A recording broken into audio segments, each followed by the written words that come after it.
आज के कैबिनेट में दो बहुत ही महत्वपूर्ण प्रोजेक्ट अप्रूव हुए हैं, जिसका विवरण अभी दूंगा आपको। माननीय प्रधानमंत्री जी ने जिस तरह से विकसित भारत बनाने के लिए देश की इंफ्रास्ट्रक्चर की नींव को मजबूत किया है, और उस इंफ्रास्ट्रक्चर से सबसे बड़ा बेनिफिट हमारे मिडिल क्लासेस को होता है। चाहे मेट्रो हो, चाहे हाईवे हो, चाहे रेलवे हो, चाहे पोर्ट्स हो, हर एक चीज से मिडिल क्लासेस को जो बेनिफिट होता है वो ध्यान में रखते हुए आज 20,668 करोड़ रुपए के दो हाईवे के प्रोजेक्ट्स कैबिनेट में अप्रूव हुए हैं। पहला प्रोजेक्ट है नासिक और सोलापुर को जोड़ने वाला expressway 6 lane access controlled. ये अगर आप हमारे जितने भी अगर इसको देखें आप, एक तरीके से विकसित भारत का गोल्डन क्वाड्रिलेटरल है ये। दिल्ली से मुंबई ऑलरेडी काफी प्रोग्रेस हो गई है। अब मुंबई से चेन्नई वाला जो कॉरिडोर है वो ये वाला कॉरिडोर है। इसका आज जो अप्रूव हुआ है सेक्शन वो है नासिक से अक्कलकोट यानी शोलापुर, उसके आगे नीचे कुरनूल, कडपा, चेन्नई की तरफ आगे जाएगा ये कॉरिडोर। आज जो अप्रूव हुआ है वो नासिक से शोलापुर का कॉरिडोर अप्रूव हुआ है।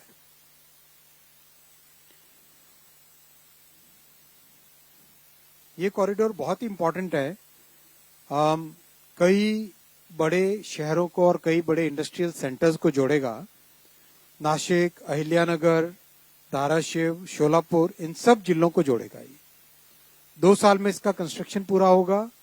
374 किलोमीटर का प्रोजेक्ट है और 19,142 करोड़ रुपीस का इसमें इन्वेस्टमेंट होगा। हाईवे मिनिस्ट्री ने बहुत ही एक अच्छा इनिशिएटिव लिया है। पिछले 10 वर्षों में whatever arbitration and other disputes the department had faced, all those disputes and arbitration matters have been thoroughly analyzed in a very systematic manner, और उसके बेसिस पे concession agreement has been modified, जिससे कि प्रोजेक्ट में dispute कम हो, risk कम हो और काम तेजी से आगे बढ़ सके। बहुत सारी चीजें, जैसे जितने अप्रूवल्स हैं वो सारे अप्रूवल्स, चाहे फॉरेस्ट का अप्रूवल हो, चाहे वाइल्ड लाइफ का अप्रूवल हो, all the approvals will be taken well before the project is handed over for construction. Land का एक्विजिशन 90% लैंड, प्रोजेक्ट की लैंड अवेलेबल होगी तभी जाके प्रोजेक्ट को कंस्ट्रक्शन के लिए देंगे। जितने भी टाइप के वेरिएशंस होते हैं उन सब वेरिएशंस का प्री डिटरमिन्ड फॉर्मूला होगा, सो दैट किसी के डिस्क्रिशन पे वो पेमेंट नहीं रहे। और जब डिस्क्रिशन होता है तो उसमें banks and financing agencies, they take it as high risk. तो इसमें रिस्क बहुत रिड्यूस हो जाती है once we have predetermined formula. Specially जो इकोनॉमिक और फाइनेंशियल मैटर्स को जो रिपोर्ट करते हैं उन सब के लिए ये बहुत इंपॉर्टेंट होगा to give the details of the new concession agreement. So this is the largest value of BOT project ever taken up in our highway system. बहुत बड़ा प्रोजेक्ट है, 19,000 करोड़ रुपीस का प्रोजेक्ट है, और ये कंप्लीट महाराष्ट्र के और आंध्रा, तेलंगाना के लिए एक नई लाइफलाइन बनेगा। ये इस तरह का प्रोजेक्ट है।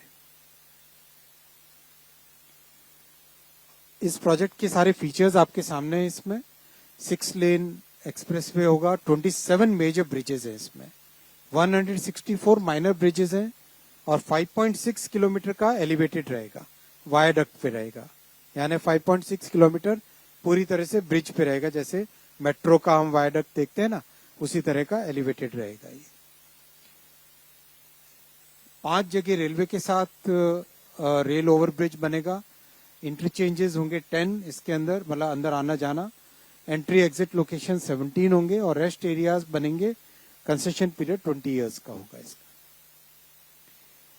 ये प्रोजेक्ट नासिक और सोलापुर के बीच के डिस्टेंस को, टाइम को सिग्निफिकेंटली रिड्यूस करेगा। बाय 14% डिस्टेंस रिड्यूस होगी और टाइम सिग्निफिकेंटली कम होगी, 45% रिड्यूस होगी between Chennai and Surat.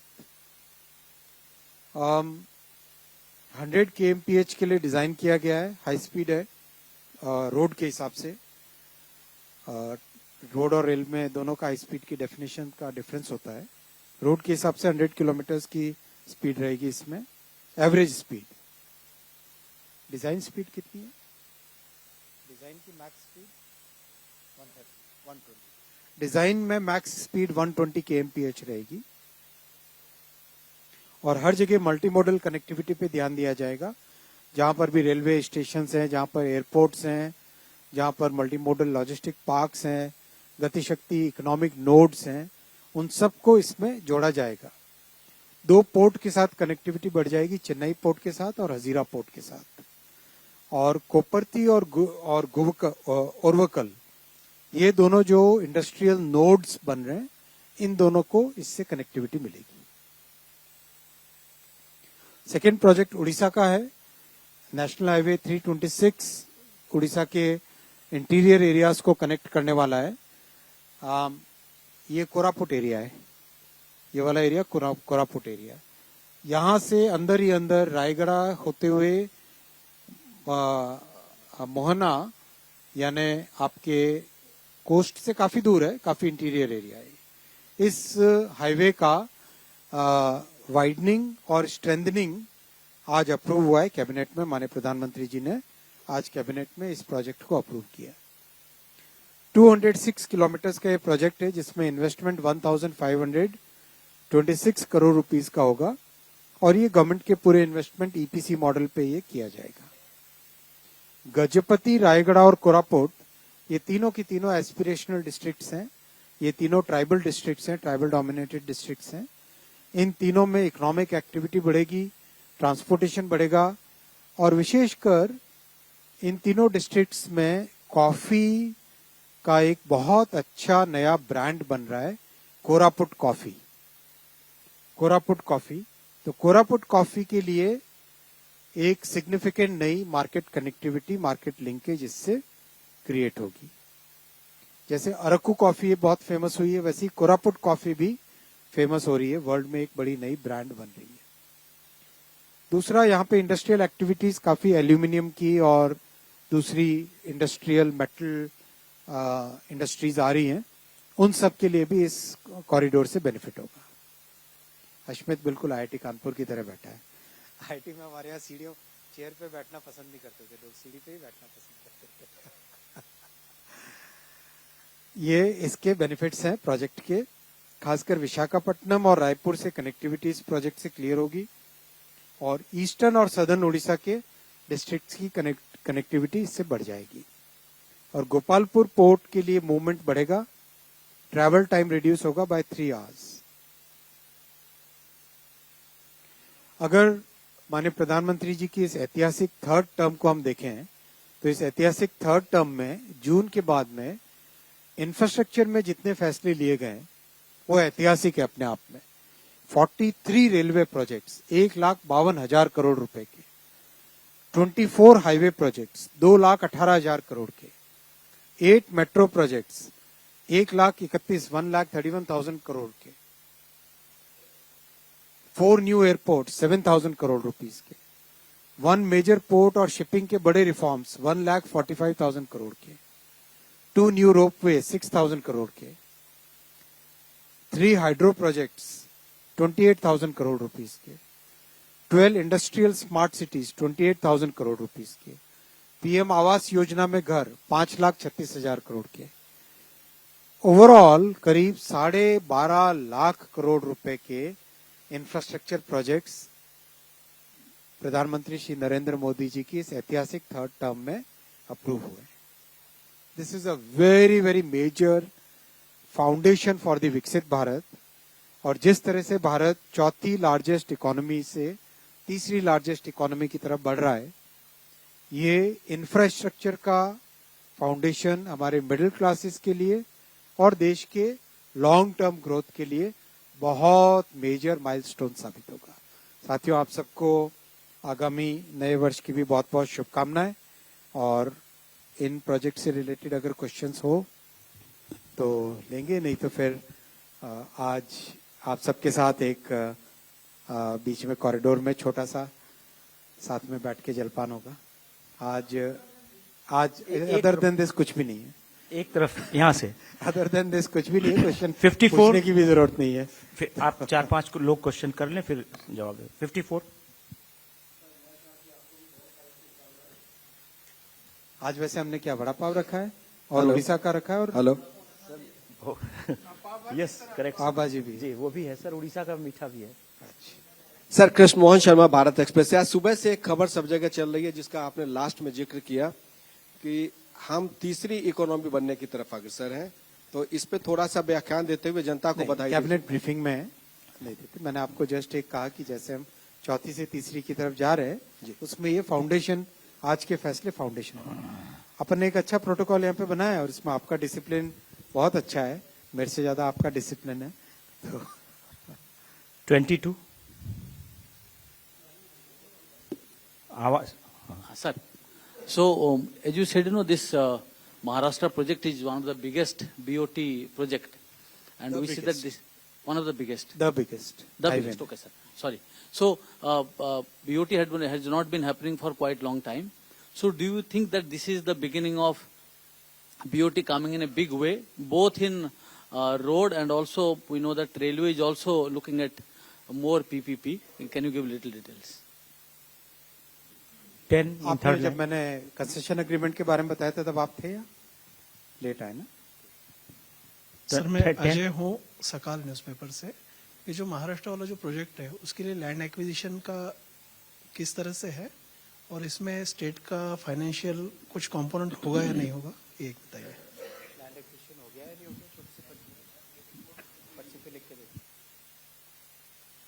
Exam ऐसे ही पास करते थे हम पर्ची से। 107 एक सेकंड यार, माइक ले ले अपना परिचय भी दे दीजिए जी। Sir, I'm Nigamrusi from Prameya, Udia, Delhi. Sir, as you said, there are some projects from Odisha also connected to Odisha. What is the timeline and how do you think that they will facilitate the development in Odisha? Thank you, sir. And Happy New Year to you, sir. Right side से कोई या left centre में? Right 145 yes लीजिए mic. मैं महेश केजरीवाल। मेरा sir सवाल ये है कि जो कॉरिडोर की बात आपने की है, इसमें पीपीपी मोड भी कुछ है? अगर है तो इसमें रोल क्या होगा पीपीपी मोड का? ठीक है, थैंक यू सर। और कोई क्वेश्चन नहीं? कोई और है क्वेश्चन पूछने के लिए? मेजर क्वेश्चंस हमारे बीओटी पीपीपी से रिलेटेड है। I would like to reiterate for the friends who came bit late in the meeting, in the briefing. This is the Nashik to Solapur project is the largest PPP BOT based project in the highway sector. 19,000 crore rupees का investment है इसमें। जो important point है, पिछले highway का जितना experience है PPP का, बहुत बड़ा एक्सपीरियंस है, डीप एक्सपीरियंस है, काफी लंबे समय से पीपीपी हाईवे में हो रहा है। ऐसे में whatever issues we have faced in the past, arbitration से रिलेटेड, डिस्प्यूट रेजोल्यूशन से रिलेटेड, रिस्क शेयरिंग से रिलेटेड, ट्रैफिक प्रोजेक्शन से रिलेटेड, कैश फ्लो की अनसर्टेनिटी से related, all those issues have been studied in deep detail, and basis that study many new improvements have been done in the concession agreement.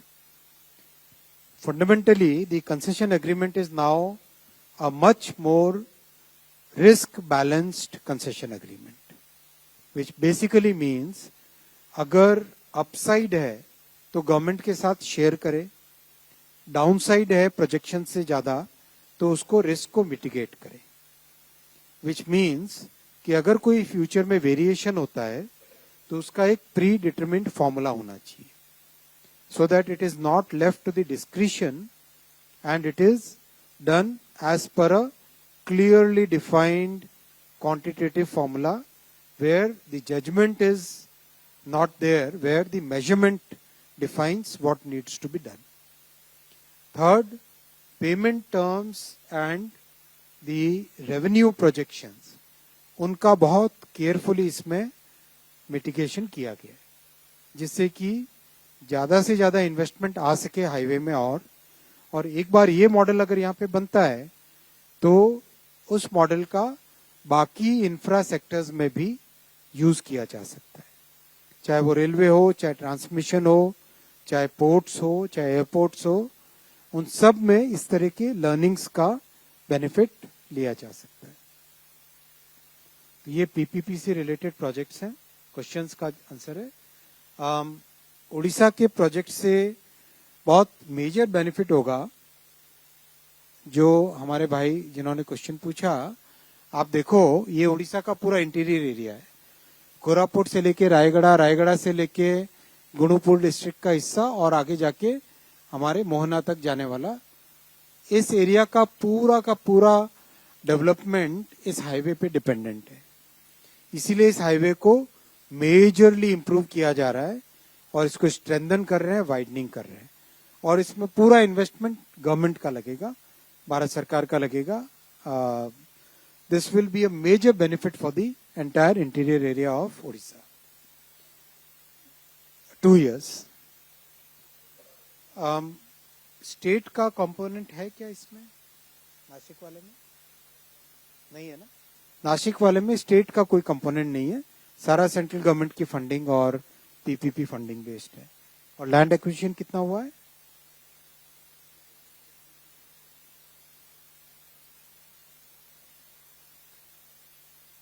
Land acquisition का question था, इसमें 3,122 hectares का land acquire करना है, जिसकी cost करीब 3,853 crore rupees है। Out of this 3,853 crore rupees 4% is already dispersed to the landowners. 80% of the cost is vested with the government through 3D notification, and balance 60% notification will be now done. Will be done in the coming time, coming days, coming weeks.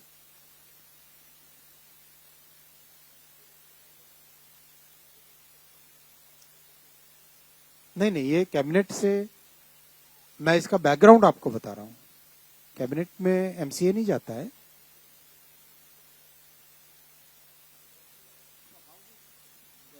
When this MCA will be approved, it takes time. MCA जल्दी approve हो जाएगा ना। MCA का तो बहुत अच्छा system है, PPP ऐसी बना हुआ है इसके लिए ऑलरेडी।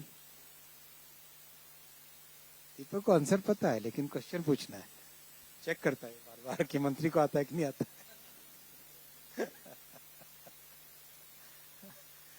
चले, thank you, wish you very happy new year once again. आप सबसे अनुरोध है कि ग्राउंड फ्लोर का जो हमारा प्रांगण है उसमें आप एकत्रित हों। Thank you.